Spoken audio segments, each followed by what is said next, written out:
Okay, so it wasn't the fireworks you were hoping for from both sides, but as far as Rodgers is concerned, 281 yards, he looked sensational. Is he all the way back in your mind? I don't know if I would say all the way back. I did think, obviously, he looked great, and I thought it was a great matchup for him. I thought the Patriots were very, very bad, missed a lot of tackles. He took advantage of it. And what I mean by that, why it's a great matchup for him, is Gerard Mayo, the new head coach, is very similar to Bill Belichick, where he doesn't have one set defense. He's going to adjust to what's going on, who they're playing, that sort of thing. And Aaron can play that chess game better than anybody. So I thought he did a tremendous job of, seeing what's going on, getting his guy set up. Again, here you got a pressure. He does get flushed here, but that's because whoever he was reading was covered. So I didn't think it was like, hey, I'm going to run first. But you do love to see this if you're a Jets fan or if you're an Aaron Rodgers fan, where he was able to, manipulate the pocket, go through his progression, and still roll around and play some great football. This throw, to me, is still what makes Aaron Rodgers the most special.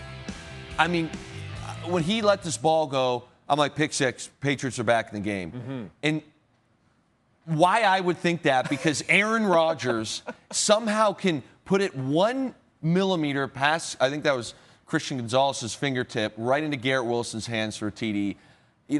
He came out saying and what he played and how he played was special. And I think that for some of us that, are used to growing up in an era with better quarterbacks, you kind of see what quarterbacks used to be with him. So true. This is so true. You see that the difference Zach Wilson last season to this is remarkable. And he's in control of the game. How many times did you hear him today? If you're watching the broadcast, you hear him yell, can, or Oscar. Can means they're putting the play in the can. Whatever they called, it's out now. They called the second play in the huddle. Oscar, we're going the other way. And he's sitting there and he's reading defenses. We talked about the protection every week. He's getting his protection. He's IDing it right. Like, he's playing this game at a very, very high level. So is he all the way back? Not yet, because I'd like to see him do that against a better team. Right. But certainly looks great. At the end of the Titans game last week, he was in good shape. And tonight, he was absolutely elite. And if he starts getting hot, this team is going to be very, very tough to beat. And look out, Bills, because you have another contender in the AFC East. Don't tickle my heart. Bills. Don't tickle my heart, Jay. Hey, you want to hear from your guy, Aaron Rodgers? Can't wait. He's standing by with Kaylee Harton. Seems happy. He does seem happy, and he's got the Aaron Rodgers grin. I can't really describe it the way I'd like to, because I'd get in trouble for the words I'd use. But he's got the grin on, and I do appreciate it. The grin has come back to the NFL. And he's focused on football. And now I will say, and we alluded to it earlier, there was a somewhat strange interaction between him and his head coach, Robert Saleh, after a touchdown in the first half. A lot of people questioning what's going on here. Do you make anything of it at all? I mean, yes, I do. And I'd love to know what was said, but it's hard to speculate. But you're playing a divisional game at home. Yeah. Okay, and I get, you're supposed to beat this team. But at that point, your defense is playing tremendously well. You're playing tremendously well. And he's clearly frustrated about something. Mm-hmm. For a guy that's like an anti-media guy, and I love Aaron. I really do. But it's like, you can't be an anti-media guy and pull that stunt and be like, that we're all going to be talking about it. Right. And the next thing, too, is again, I try and push this message. The best teams I played on, the team and the people on the team, whether you like them or dislike them, are always first. And it's now Robert Saleh is going to have to answer questions, as is Aaron. Everyone's going to want to know about it. I'm sure social media is trying lip reading right now, and it's just a distraction that you don't need. You didn't need to do it after a great win. Yeah. You dominated that from kickoff to the 4-0 at the clock in the fourth quarter. There wasn't one aspect of your game that was weak outside of them taking some penalties. Why? Again, there's so many ways, Jay, on the sideline to just pull them over later and be like, hey, voice your opinion, but you're coming off the field. Yeah. And you give them that. I can't get it. I can't wrap my head around it. All right, let's talk about the Patriots just for a second. Let's go. Here we go. Let's go. I do feel for Jacoby Brissett, veteran, professional. Yes.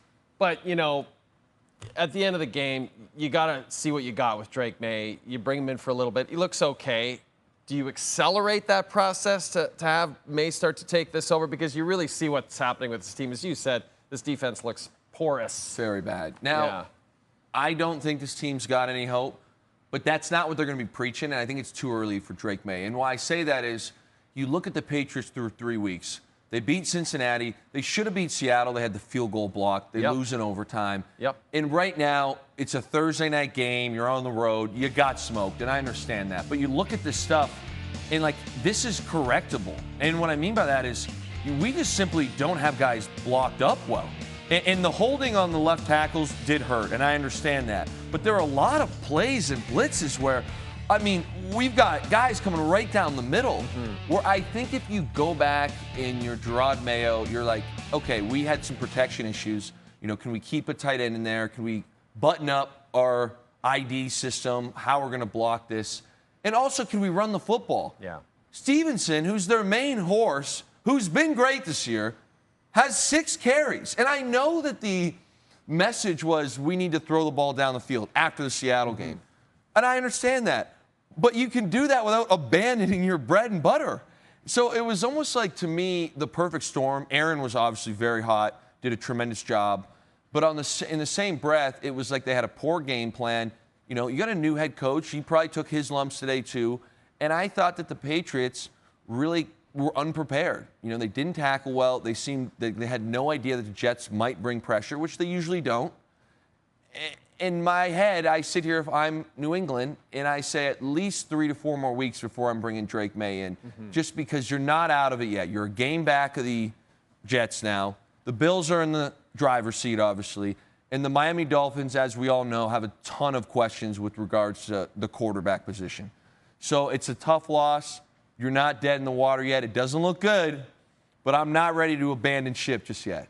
And you make a great point about Stevenson. He was the reason they beat the Bengals in week 1. He was incredible in that game. And then we don't give him the ball. They kind of abandoned him.